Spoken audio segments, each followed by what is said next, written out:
દલિત સમાજના સ્થાનિક આગેવાન તરીકે જેવું જ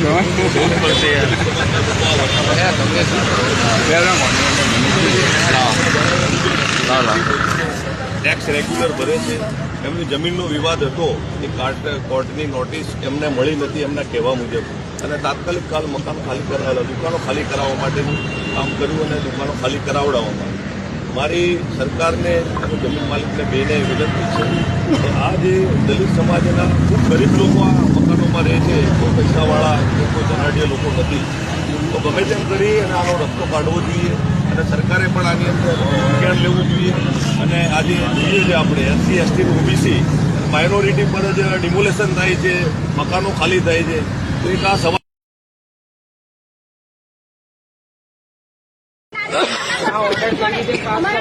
બાળકો છે ને જઈએ ક્યાં હાલ 40 વર્ષ સુધી ક્યાં ગયા હતા તમે, અને વકીલે કેવું ને જણાવ્યું નહીં કે તમે હારી ગયા છો. નોટિસ અમારા સુધી પહોંચી જ નથી. ન્યાયાધીશની મિલી ભગત છે કે જેથી કરીને અમારી પાસે અમને ટાઈમ જોઈએ.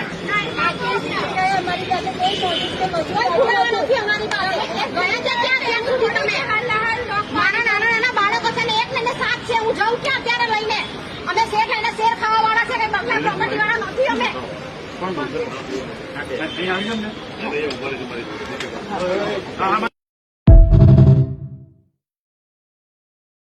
આ મકાન અમારા છે, અમને અમારા મકાન આપો.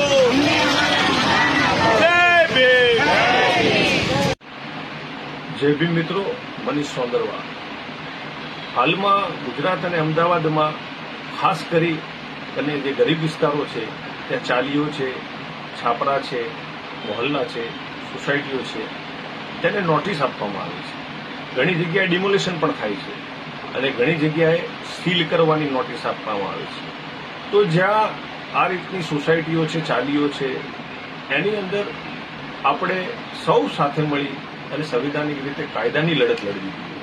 તમે આ વિડીયોમાં જોયું આગળ કે આ સોસાયટી અમદાવાદની છે, ત્યાં આ જ રીતે સોસાયટીને સીલ કરવાની નોટિસ આપવામાં આવી અને સૌ સાથે મળીને મજબૂતાઈથી સમાજના સંગઠનો સાથે મળ્યા અને સ્થાનિક લોકો બંને સાથે મળીને મજબૂતાઈથી લડ્યા.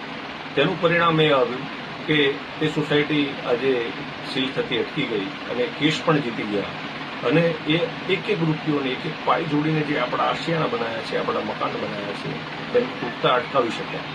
તો મિત્રો, કાયદો સર્વોપરી છે, કાયદાથી ઉપર કોઈ નથી. એટલે કાયદાનું શાસન છે.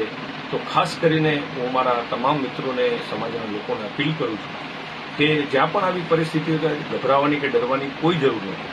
મજબૂતાઈથી લડવું પડશે, સૌ સાથે મળીને લડવું પડશે અને આપણા મકાન અને આપણા આશિયાના બચાવવા પડશે. કાયદાની લડત લડતા રહીશું. જય ભીમ. સંવિધાન જિંદાબાદ. ઇન્કલાબ જિંદાબાદ.